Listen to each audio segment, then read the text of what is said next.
Studi Agroteknologi Angkatan 2018. Pada kesempatan kali ini, saya ingin sharing tentang budidaya meniran hijau dengan sistem irigasi tetes otomasi dan pupuk organik.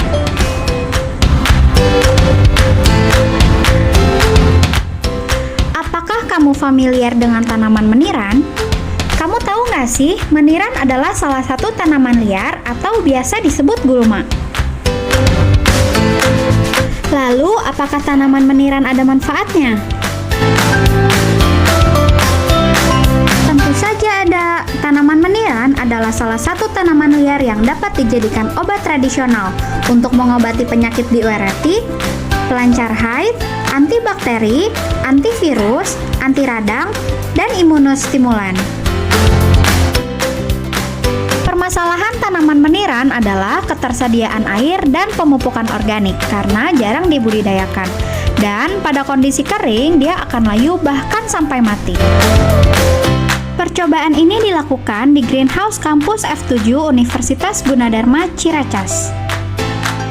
Alat dan bahan yang digunakan adalah satu set drip irigasi, drum plastik, stop kontak timer digital listrik, keran pelampung otomatis, paralon, pompa air, dan kabel paralel.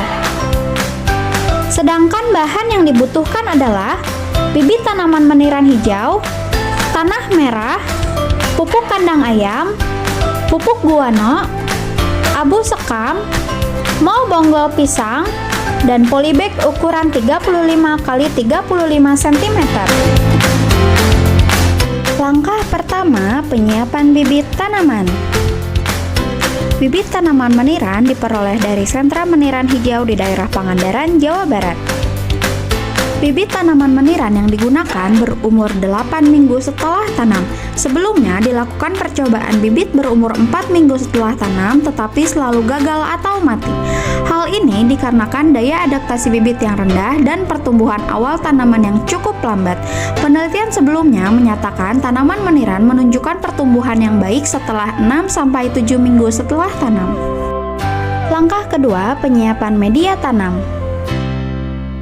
Media tanam yang digunakan adalah tanah merah atau tanah laterit yang diperoleh dari wilayah Bojonggede, Kabupaten Bogor, Jawa Barat. Sebanyak 6,9 kg tanah merah dimasukkan ke dalam polybag ukuran 35 x 35 cm. Setelah itu dilakukan penambahan 5 gram pupuk kandang ayam ke dalam masing-masing polybag. Selanjutnya, pembuatan mol bonggol pisang. Bahan yang digunakan untuk pembuatan mol bonggol pisang adalah 5 kg bonggol pisang, 1 kg gula merah, dan 10 liter air cucian beras. Pembuatan mol bonggol pisang dimulai dengan mencacah bonggol pisang hingga kecil, lalu di blender dengan air cucian beras. Campurkan gula merah, aduk hingga merata, masukkan ke dalam jerigen dan tutup rapat.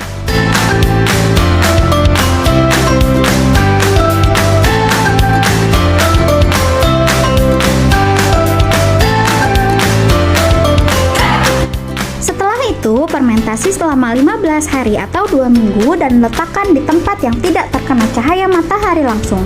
Buka tutup jerigen setiap 2 hari sekali selama 5 menit. Tujuannya untuk membuang gas yang ada di dalam jerigen. Setelah proses fermentasi selesai, kita ambil yuk mol bonggol pisangnya.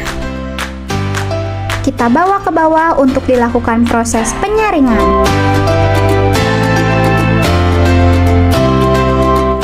Ini adalah proses penyaringan mol bonggol pisang dari ampasnya. Saya dibantu rekan saya, Farhan. Simak prosesnya ya.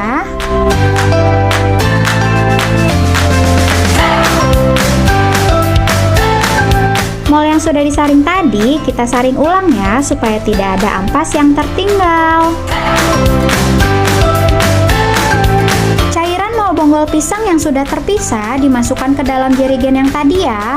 Pelan-pelan supaya tidak tumpah.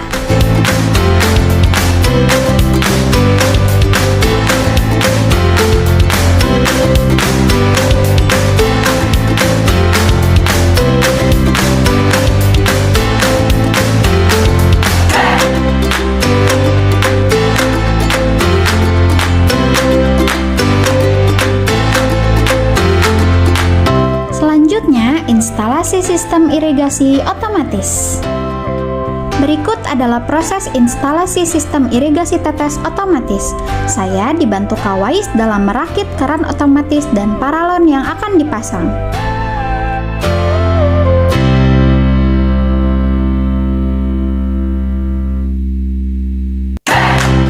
Di sini saya memakai 4 drum sebagai penampung air.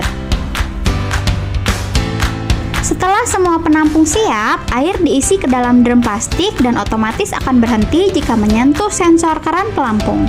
Selanjutnya adalah merakit drip irigasi.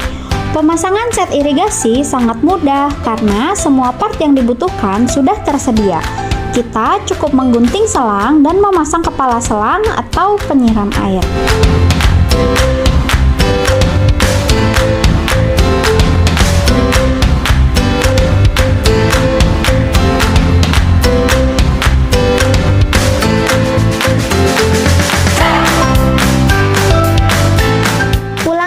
Yang sama sampai kebutuhan drip irigasi sudah tercukupi.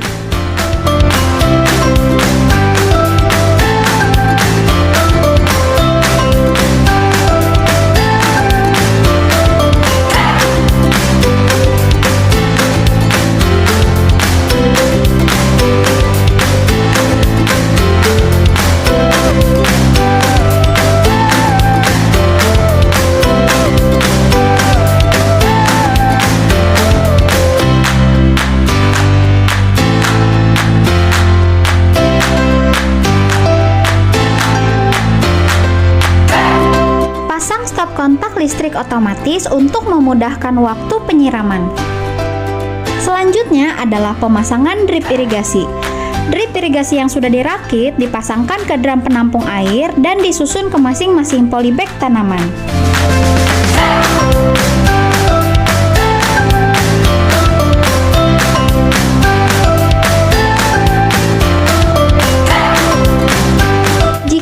Instalasi sistem sudah siap, pindahkan bibit tanaman meniran berumur 8 minggu setelah tanam tadi ke polybag yang sudah tersedia.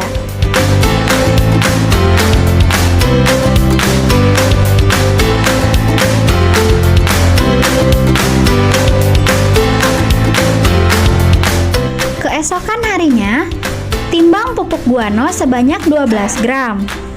Aplikasikan pupuk guano ke masing-masing polybag tanaman sebagai pupuk.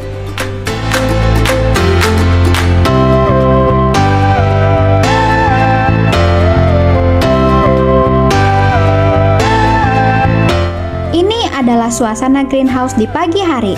Walaupun penyiraman dilakukan secara otomatis, tetapi harus tetap dicek setiap hari ya.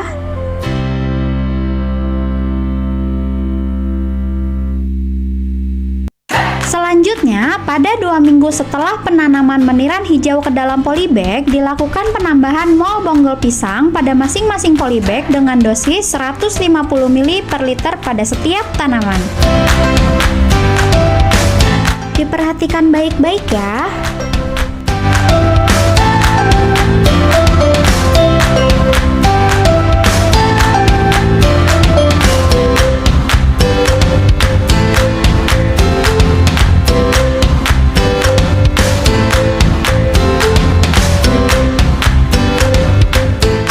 Pengaplikasian mol bonggol pisang jangan langsung pada tanaman ya, usahakan pada media tanam atau sekitar tanaman saja.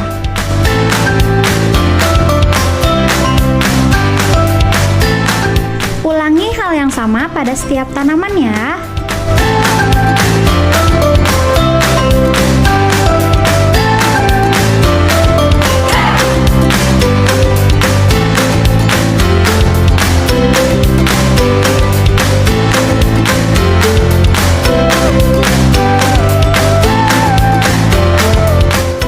Adalah kondisi tanaman setelah beberapa minggu kemudian. Tanaman sudah terlihat lebih tinggi dari sebelumnya. Jika air dalam penampung drum berkurang akibat dari penyiraman, secara otomatis akan kembali penuh. Dilakukan pengamatan sebanyak 1 kali setiap minggu. Apa aja sih yang diamati? Ada tinggi tanaman, jumlah daun per klaster, jumlah cabang, dan diameter batang. Kenapa Kenapa disebut jumlah daun per klaster? Karena setiap satu tangkai tanaman meniran memiliki daun majemuk dengan ukuran kecil dan berbentuk lonjong. Jumlah daun per klaster ini dihitung apabila daun telah membuka sempurna.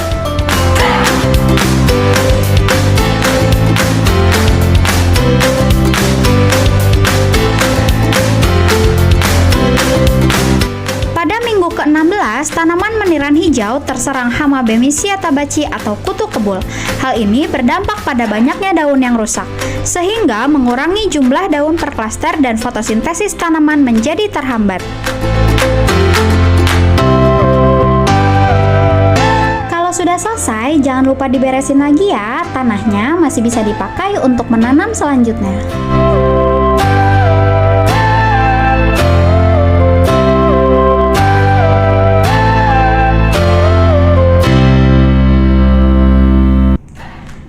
Pasti teman-teman udah penasaran banget nih, apa sih manfaat dari tanaman meniran ini? Tanaman meniran dapat dimanfaatkan sebagai obat tradisional untuk menyembuhkan beberapa penyakit. Apa aja contohnya? Penyakit diuretik, lancar haid, bisa juga digunakan sebagai antibakteri, anti radang, antivirus, antiglikemik, dan juga sebagai imunostimulan. Karena mengandung beberapa komponen kimia, salah satunya adalah flavonoid yang mampu merangsang sistem imun atau kekebalan tubuh manusia agar bekerja lebih baik. Selain itu, senyawa flavonoid juga yang terkandung dalam meniran ini diduga berkhasiat sebagai antioksidan dan anti neoplastik. Tanaman meniran sebagai salah satu tanaman obat di Indonesia yang telah lama digunakan secara turun-temurun untuk pengobatan. Spesies meniran yang biasa digunakan untuk pengobatan yaitu meniran hijau dan meniran merah. Namun, meniran hijau lebih dominan digunakan dibandingkan dengan meniran merah, karena komponen yang terkandung dalam meniran hijau lebih banyak dibandingkan dengan meniran merah. Perbedaan yang dapat diamati dari meniran hijau dan meniran merah adalah keberadaan antosianin pada sebagian atau seluruh bagian tanaman meniran.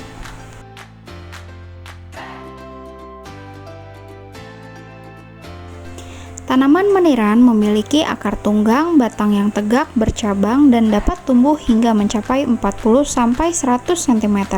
Tinggi juga ya teman-teman. Memiliki batang bulat berkayu dengan permukaan yang kasar dan bercabang.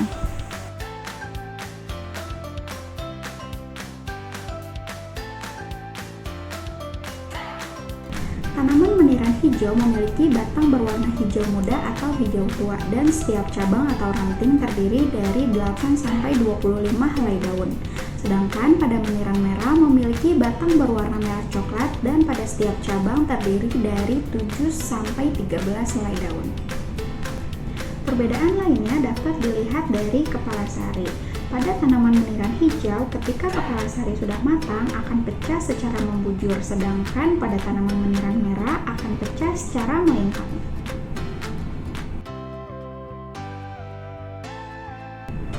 Syarat tumbuh tanaman meniran.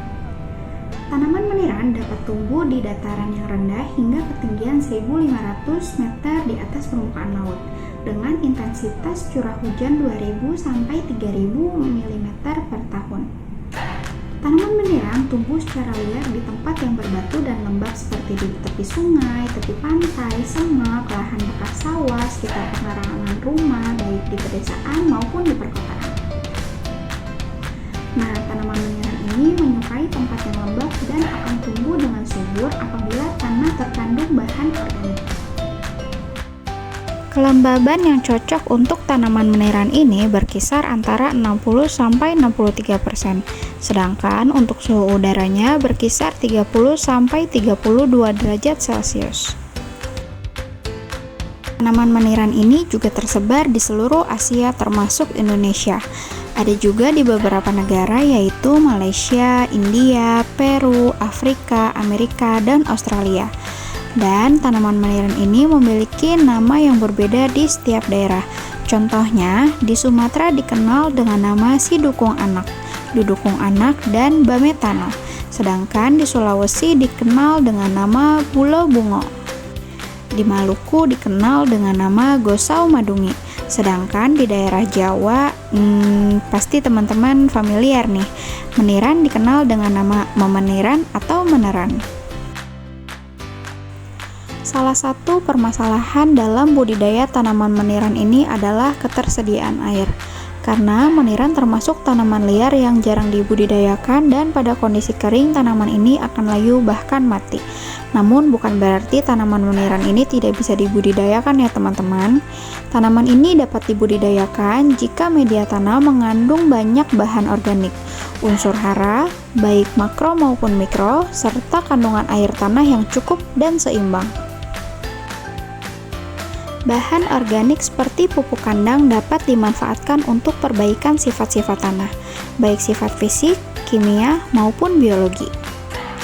Secara fisik, dapat memperbaiki struktur tanah, menentukan tingkat perkembangan struktur tanah, berperan pada pembentukan agregat tanah, dan meningkatkan daya simpan mengas yang tinggi.